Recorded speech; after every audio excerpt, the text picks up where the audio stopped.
Hello guys, welcome to episode 36 and welcome back to the vanilla map. We spent episode 35 in creative mode designing some new 1000 science per minute mega factories, so if you haven't checked out that episode, I would highly recommend it because it shows some really cool designs that I'm planning on installing at some point in the very near future. But before we can get to that, we've got to start doing some chores, which is what we're going to be doing today.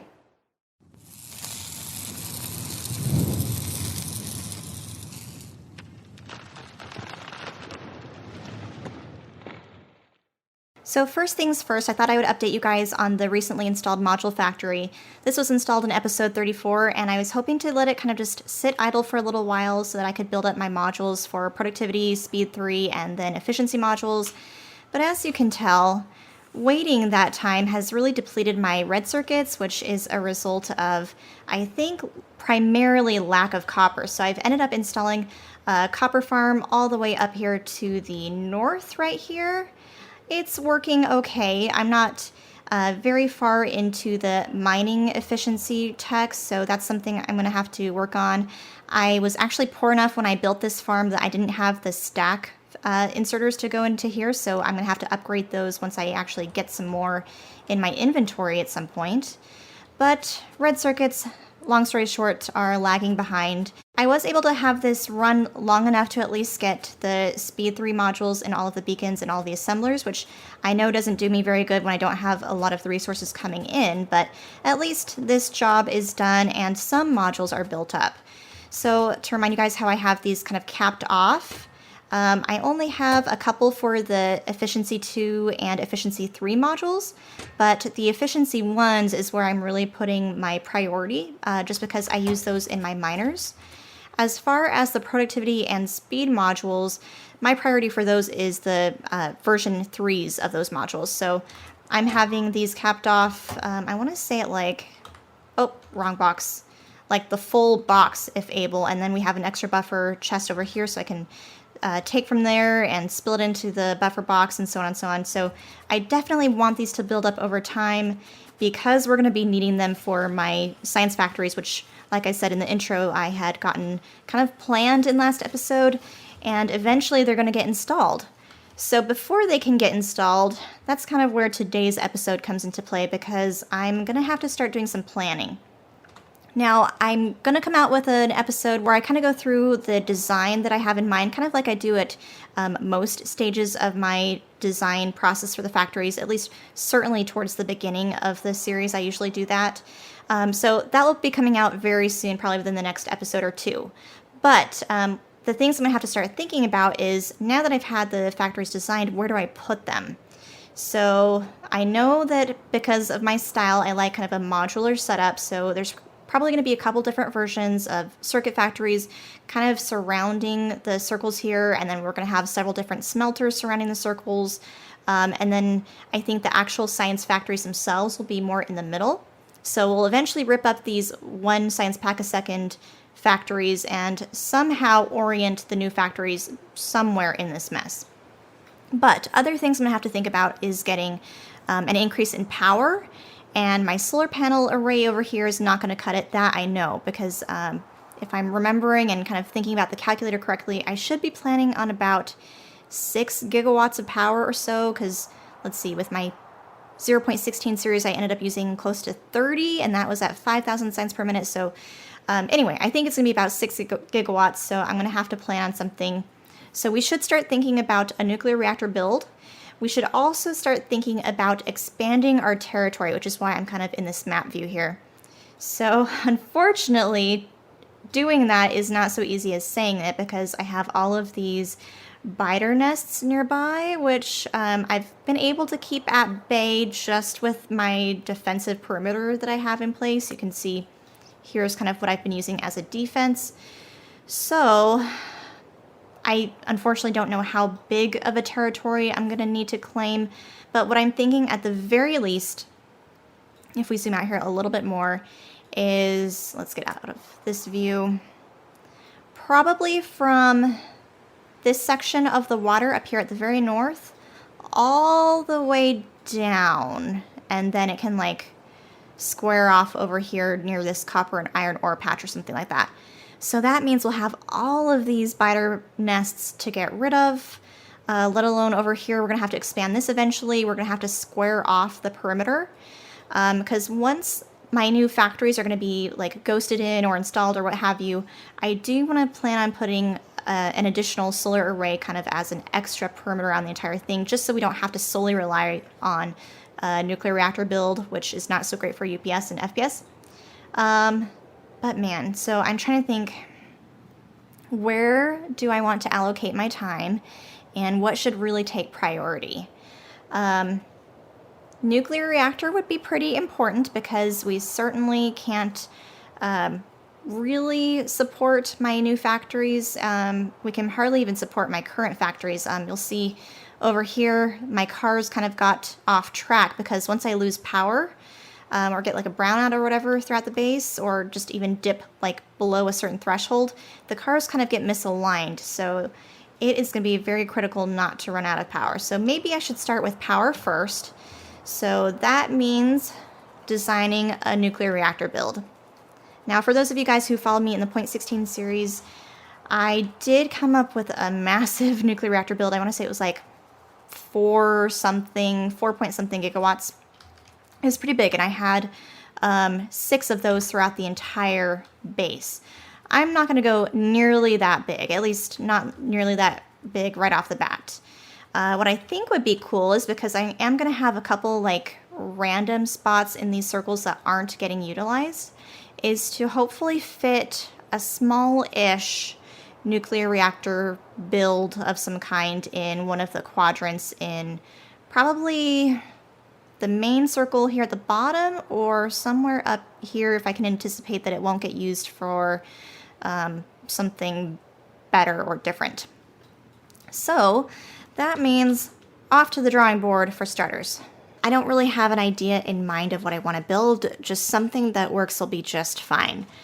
I think we're going to do just like a little baby reactor setup, so I think I want to do at most, for now, 4, which is so much smaller, whoops, than my 0.16 series. I believe I had 32 reactors per setup, and I had like 5 of them total, so it was just crazy. So let's grab 4 reactors, which means we're going to need 48 of the heat exchangers, which is these guys. Oh, nice. 48 right there.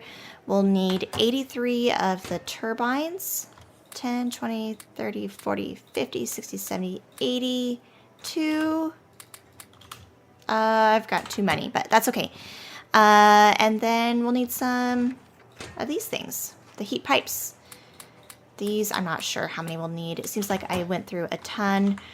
We'll also need a couple logistic boxes. So we'll take a couple of these. We'll take, I think that's good. All right, those are, I think, the bare essentials. What I'm thinking is ideally it'd be nice to place a little reactor in this area here. It's okay, it might not look 100% symmetrical, but we might have like the steam turbines like kind of in an L shape, kind of going like this, if you can follow my cursor. Why has that not stopped yet? Where am I getting attacked so much? Why isn't it showing me? Oh. Oh man, I might have to go up there. Ugh. Okay. They killed it just the nick of time. Anyway, so following my cursor, it'll be kind of like an L shape, so that way it still kind of fits with the widest parts kind of flaring out. And then eventually we can possibly like move this module factory or make it so it's more like a diagonal. So we'll have one reactor here and another one there or something like that. So it'll kind of look cool, like a cool little pattern.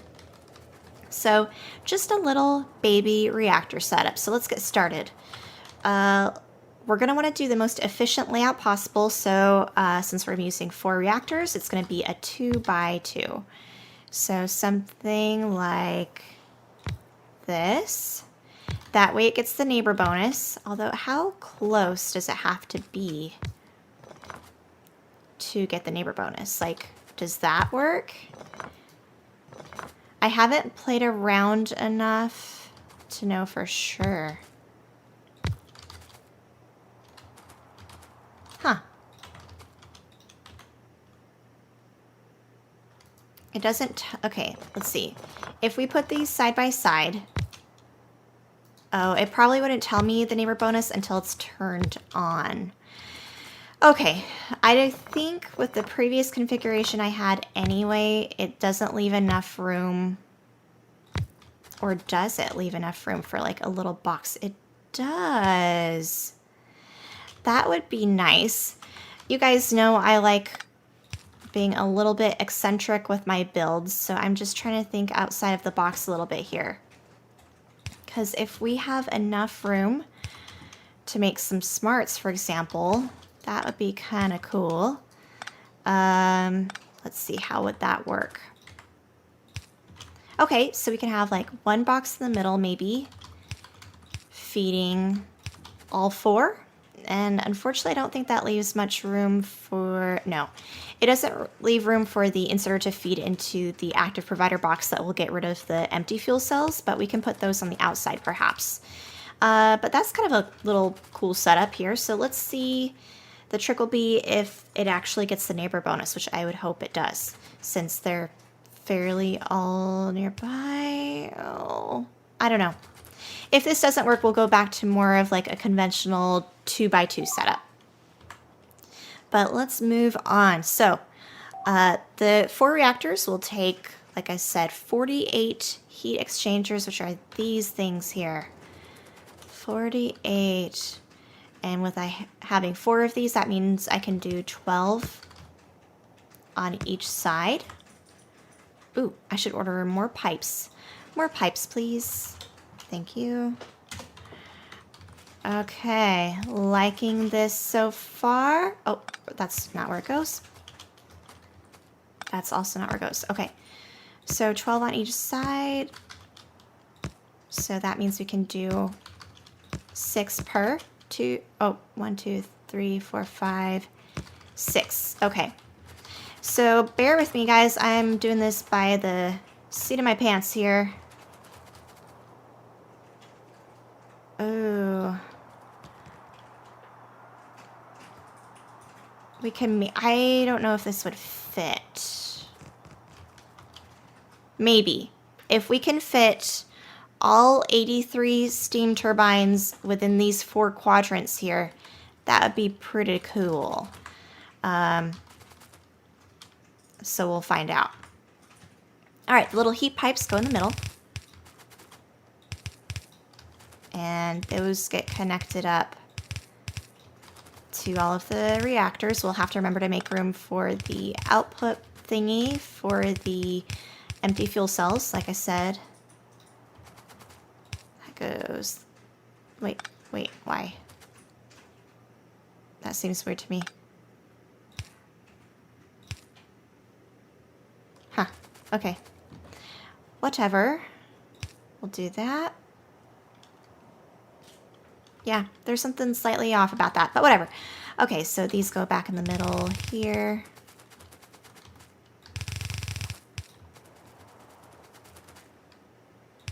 Oh, that's what was missing. Okay, that looks better now. And like that. Okay. Let's get rid of those for now. Now we move on to the, whatchamacallits, the turbines. So 83, and we can do, I think it's 2 per. And unfortunately, it's kind of an odd number. And, oh crap. I didn't leave myself much room, did I? Okay, let's start with this. Since it is an odd number, maybe we can have it flare out. And we can do technically, I think, more than 2, can't we? Yeah. Let's try it. Like, that's the whole point of just experimenting.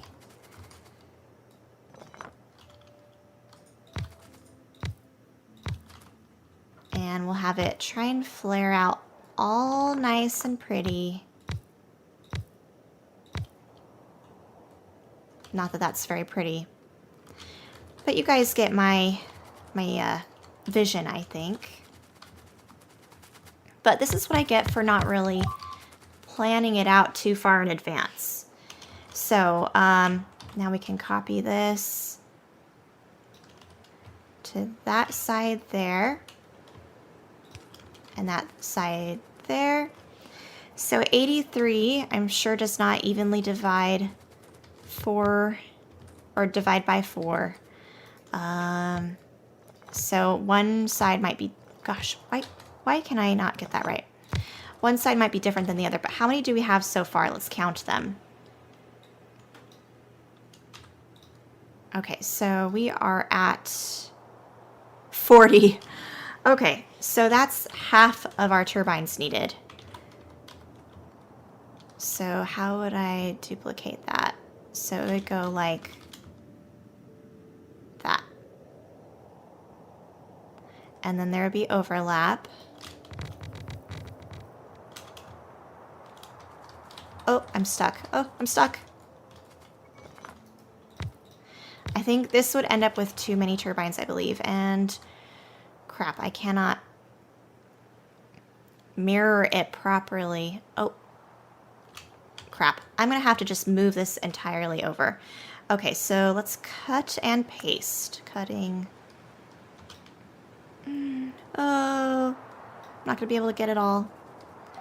But let's cut that. We'll move it to an area where we can actually experiment with it better. But I think if we move it far enough and we move those copper or coal lines, it should be able to fit. Now, where do I have room? I have room over here. And trust me, I know there are plenty of pre-built nuclear reactor facilities I could get online. But for the sake of trying to be unique and doing it on my own, this is kind of my process. And a process like this is how I came up with my 32 reactor design that I had in my 0.16 series.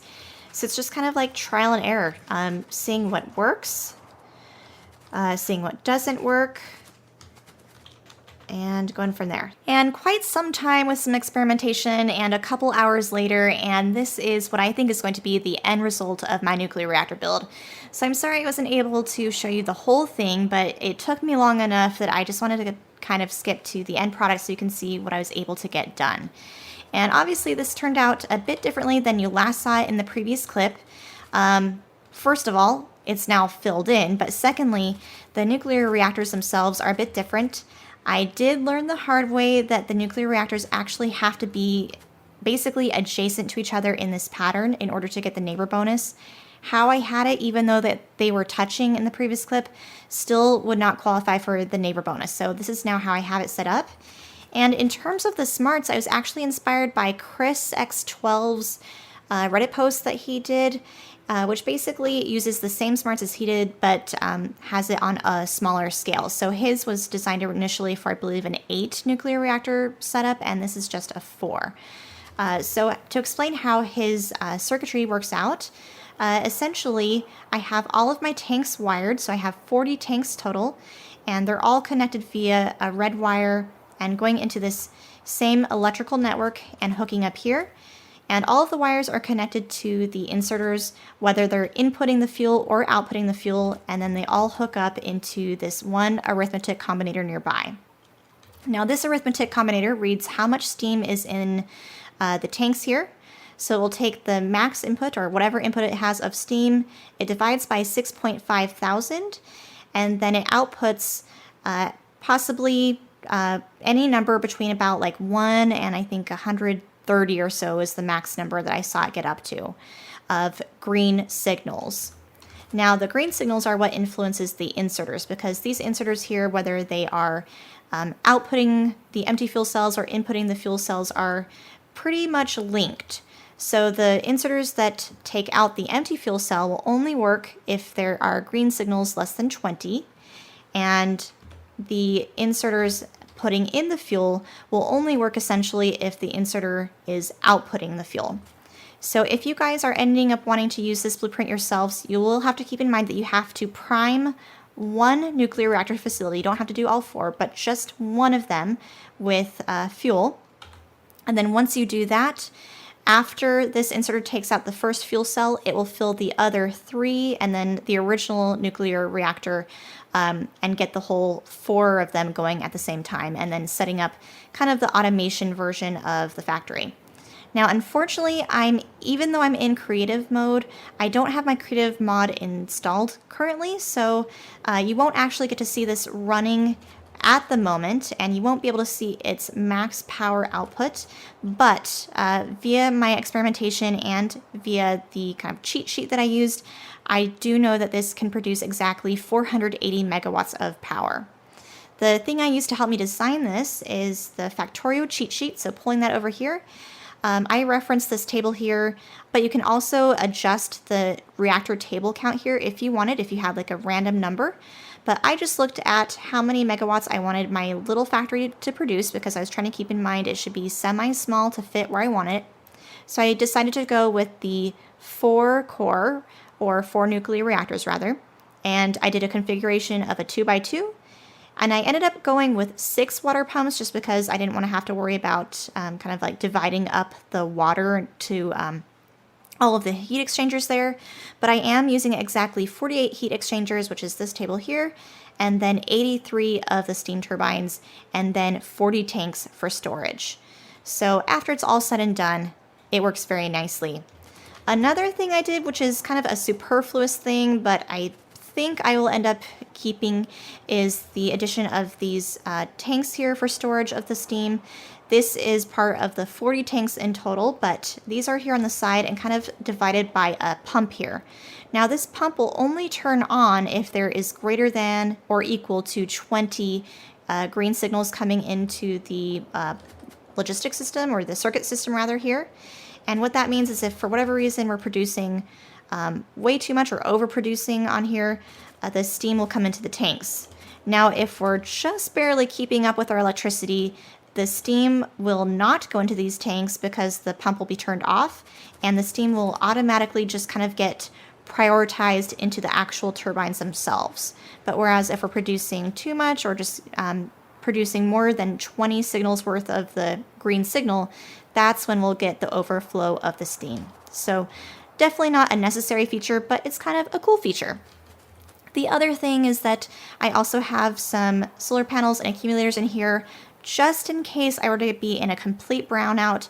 I should hopefully have enough of solar panel or solar array energy to kind of kickstart at least the inserters and this smart system to actually get the nuclear reactors working and up and running if needed. So even that is pretty close to a perfect ratio. I'm using 14 accumulators per 16 solar panels, which is very close to the recommended, I believe, like 0.84 ratio or something like that. Don't quote me on the exact number. But long story short, I did my homework and here's what I came up with, and I'm really excited to see what it looks like installed in the vanilla map. So let's go ahead and do that next. Now, after all of that time between my regular map and creative map and designing the factory, I think the hardest part will be deciding where to put this thing. So initially I was thinking this quadrant of the main circle would be pretty cool, and technically it would fit, which I'm super thrilled about because that was a big worry of mine, would be that it wouldn't fit. But now I'm kind of second guessing my options because it might be cool. Not that it would fit, let's see, in this exact configuration because of my mall or supply depot up there that kind of takes up a bit of the quadrant here. But if we were to maybe do a weird configuration over here, we could potentially fit, I think, 2 of these factories in one quadrant. That is an option.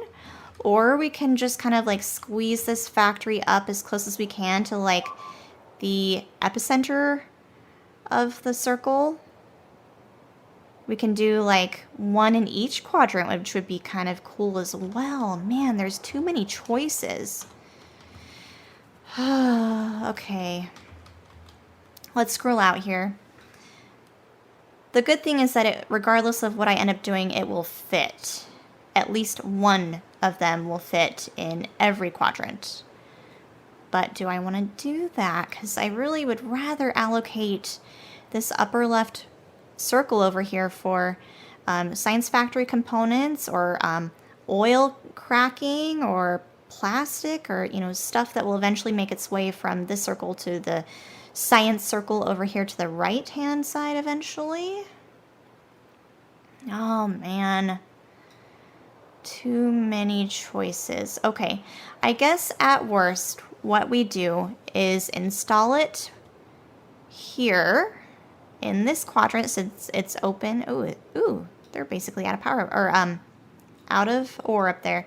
But we'll install it here, and then if needed, once I like have stuff more lined out, we can always rip it up and place it somewhere else, or who knows, add more to it. I may end up needing more than one of these eventually. In fact, I'm pretty sure I will. So let's go ahead and we'll just install it here in the bottom right quadrant of the main circle. Ooh, that means I will have to move these coal lines and get rid of these trees. And I know I have so much beautification I have to do. Trust me, it's not always going to look this ugly for my base. In fact, like, I almost just hate looking at it here from the map view because it's so ugly, but it will get cleaned up, I promise. So you guys hopefully have that to look forward to just as much as me. Okay, so trees will get... Oh, no. Whoops, crap. Burning my thing. Let's move this. And then it would be nice if we could be less reliant, or hopefully not even reliant at all, on steam power. Just because it's so, like, bad in terms of creating pollution. I think that gives us enough room. We'll just have to snake this around a little. Do I have... Yeah. Snake it around. Gosh, I have so much coal in my inventory. We have some recycling we've got to do. That goes like that. Okay. And we'll join this up again. There we go. All right, the coal will get recycled eventually. And then let's disable my personal report because we're going to tell the bots to get rid of these trees. Oh, let's use this thing here so I don't accidentally rip up something I shouldn't. I would highly recommend all of you to have a deconstruction planner that is just devoted to trees like I have here. It is very nice. I always keep it available if needed. All right, so that's looking nice and clean finally. And where's that factory? Okay. Ooh, if I have it like, even though it's kind of flared out or rounded out, kind of like this, which makes sense, like from the center and then flared out from the nuclear reactors. It technically would fit if we do that, or we could do it like this. If we do it like this, then we would still want to use bots, I suppose. And I probably could have it in its own network, which would be nice, because if you can see here, the orange would be its own logistic network. I kind of like that. Okay, let's do that. Let's do it like this. It wasn't what I was thinking we were going to do when we started this, but it is now what we're going to do. So let's try to find center. It's really hard to do with all of the red going on. So I'm looking at the pipes at the very bottom. Let's see, are those are evenly spaced? Actually, the ones up here to the top might be slightly different. Okay. This is always the hard part. I guess I could look like at the belt nearby. And I don't want to move my camera. I'm afraid that if I do, I'll be misaligned. So let me place it like that. Ooh, and there's copper. Let's grab that. Okay, this is where it's going to be, at least for a temporary amount of time. I don't know if it will be here permanently, but this will be its home for now. I like it. So what we can do is we'll have to get these cars working with a little slot in it for filling up. Ooh, this needs a shotgun. for filling up the nuclear fuel, which is from all the way over, where is it? All the way over there. So we need to get the nuclear fuel from there into a car. Crap, I must have like, oh crap. Ugh, no, I started a cascade effect.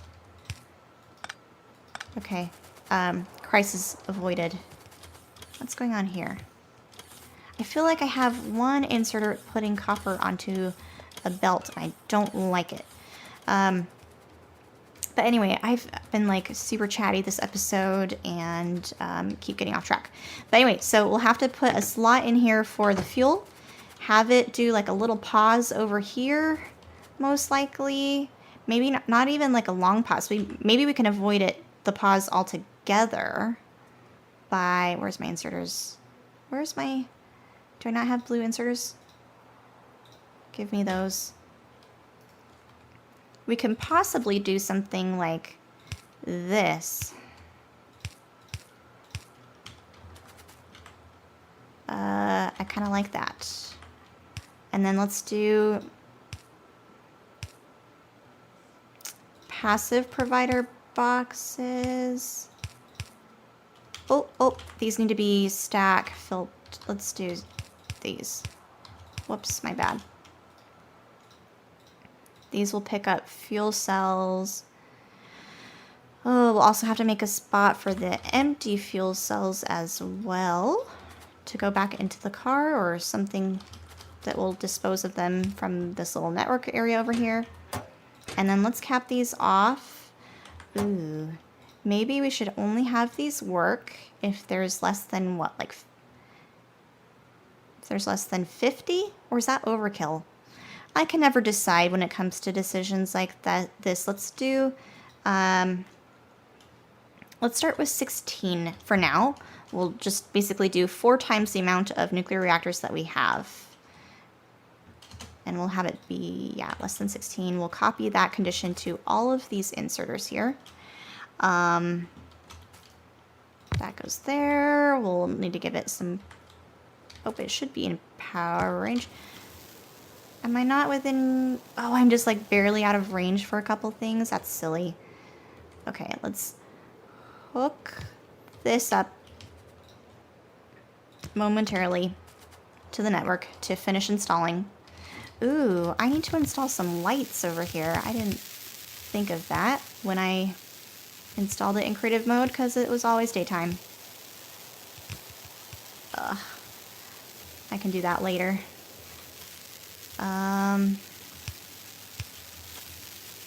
Set some lights like there and there would be nice. Okay, finish lights later. Okay, it looks like it's built now. How many are in here? Okay. Good, so now we can get rid of that, get rid of that. How many are in there? I think we'll only need like 2 tops in there. You can see that the solar panel and accumulator section is working.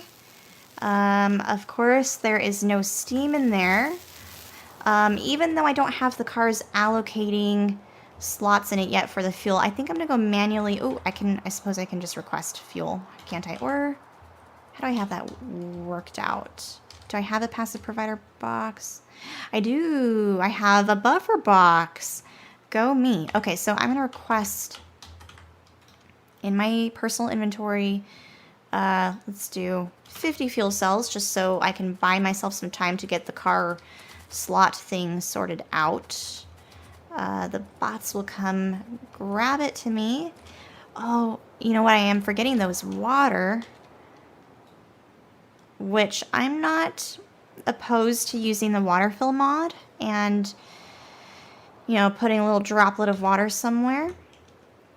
But I think because I don't want to quit the game and install that mod right now, I'm going to just pipe in some water, hope that the throughput works for the interim, and go from there. Do I have the fuel cells yet?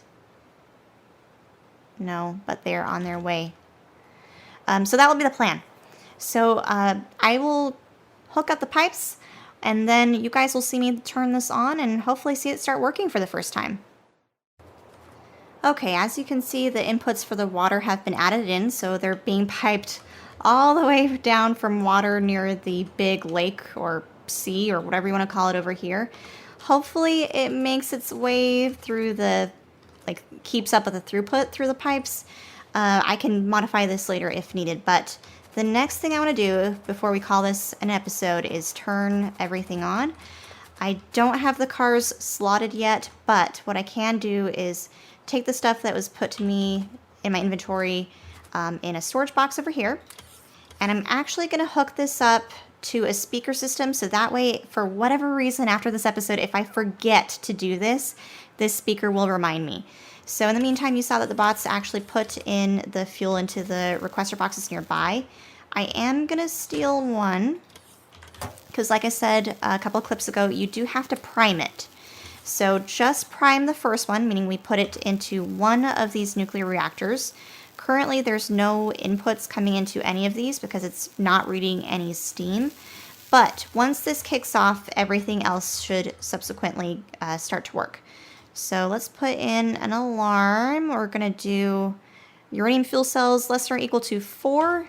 Hopefully that gives me enough of a buffer, meaning if it's down to only 4 in the system, I'll have to make my way over here and come up with a plan B and resupply it, or hopefully by that time have the car slots put in. So this will start to warm up. It's only at 32, 33 degrees Celsius right now. Ooh, and there's a random thing running by. Once it gets up to 500 is when we'll be able to see it turn on. So I will be back once it's warmed up. Alright, any minute now, this first nuclear reactor facility that we primed is going to be reaching 500 Celsius, which it is just now doing. Perfect, and you can see the other 3 nuclear reactors were able to start working as well after this initial one was primed, so everything's beginning to work. We have these heat exchangers beginning to warm up as well, so I believe once they also hit 500 Celsius, they should begin converting the water that's through their pipes into steam, and then filling the steam through these turbines, and we'll get to see it actually work. And here we go! Our first bit of steam. It's kind of going to be a trickle effect, I would imagine, kind of moving from more of the center and moving upwards as the rest of the heat exchangers begin to heat up and catch up with the ones here at the beginning. Oh, but this is good news. I'm quite relieved it's installed. Definitely some beautification that I've got to do. Like I said, I've got to add some lights around here. There's a couple things I'm sure we can do to make it look a bit nicer. The alarm already sounded actually, so I had to go back and get a little bit more uranium fuel cells. So that means my Covarex enrichment factory thing over here is getting back into working fully again. Awesome, but it is working. So I think what we'll do, let's put a little bit of a tax on my power since the factory is kind of stalled apart from a couple little factories here and there working. I fixed the cars going in the rotation around the science factory. So let's do a little bit of research and see what my new nuclear reactor facility can do.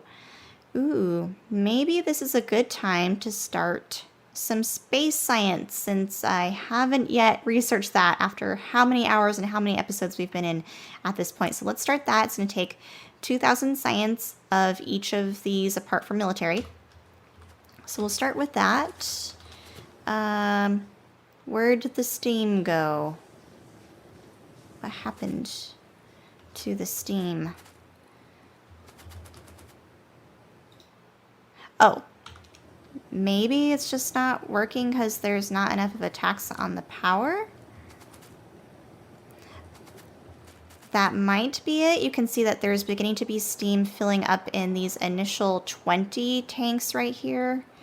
How many do I have for my output signals? Okay, so I have 15 right now for my green signals that I talked about a while ago. So once this hits 20, it'll kind of semi-shut off.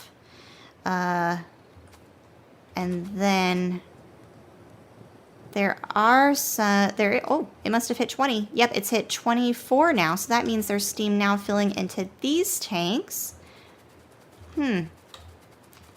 Not as grand a spectacle as I was expecting. I was hoping we would get to see it full up and running with all steam turbines on, but I guess that is going to have to wait. But we're already making progress with science packs, the space science pack in particular. So off camera, that leaves me with a little bit of homework here, like I said, to fix the car slot things so that we can actually get cars delivering the fuel over here to the nuclear reactor facility instead of me doing it personally by hand. So we'll get that automated. We'll finish researching the space science, and then that means for episode 37, so the next episode, we can either maybe do like a starter space science thing where we finally get our first rocket launch for the series, or we might do what I was intending to do this episode but ran out of time with, which was start to expand our territory and extend the wall. I think a couple things that we'll do to do that will be to get an initiation of our armory train so that we don't have to physically go out and kill each spider nest, but we can have our armory train do it for us, or have a couple little outposts nearby or something like that. But you guys, along with myself, will have to wait and see how that turns out. So thank you guys for checking out episode 36 with me. I hope you found it entertaining, or at the very least insightful, and I'll plan on seeing you guys for episode 37 here hopefully very soon.